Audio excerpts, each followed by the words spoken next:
c'est un site qui est marqué, qui est historique, qui est marqué par l'histoire d'Ibrahim alayhi salam, qui bien vivait en dehors de la Mecque avec sa famille, avec notamment Hajar, avec Sarah et avec bien son nouveau-né qui est Ismaïl.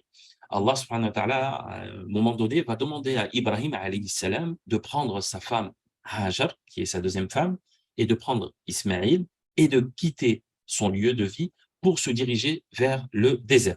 Et donc, Ibrahim alayhi salam, par ordre d'Allah, va se diriger dans le désert jusqu'à arriver à la Mecque. Dans ce lieu-là, Allah subhanahu wa ta'ala va demander à Ibrahim de laisser Hajar et Ismaïl tout seuls dans cette zone-là.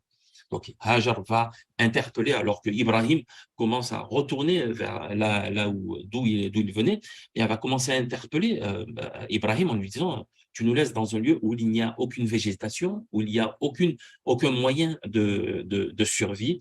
Et ensuite, elle va lui poser la question: est-ce que c'est Allah qui t'a demandé de faire cela?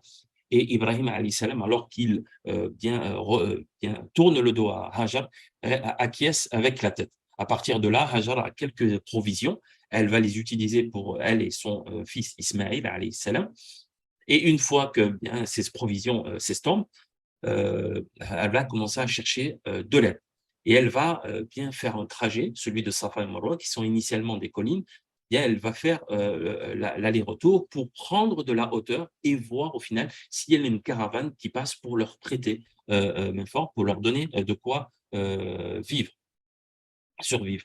Et donc là, elle va faire 7 allers-retours avec un lieu entre ces deux monts où elle va accélérer le pas.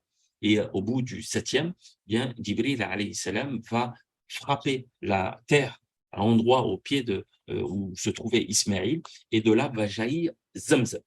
Donc, ce qu'il faut retenir, et là j'ai parlé rapidement de l'histoire qui s'est déroulée dans ce lieu-là, c'est qu'au final, ce lieu-là marque la confiance qu'avait Hajar en Allah subhanahu wa ta'ala, la patience, l'épreuve qu'elle subissait, elle et son fils, et toujours bien cette corde qu'elle maintenait dans ses mains, cette corde, bien la corde d'Allah. Elle n'a pas désespéré, elle s'en est remise à Allah subhanahu wa ta'ala, et cet événement est tellement fort, important, qu'il marque justement un des rites de l'islam, bien qui est le pèlerinage.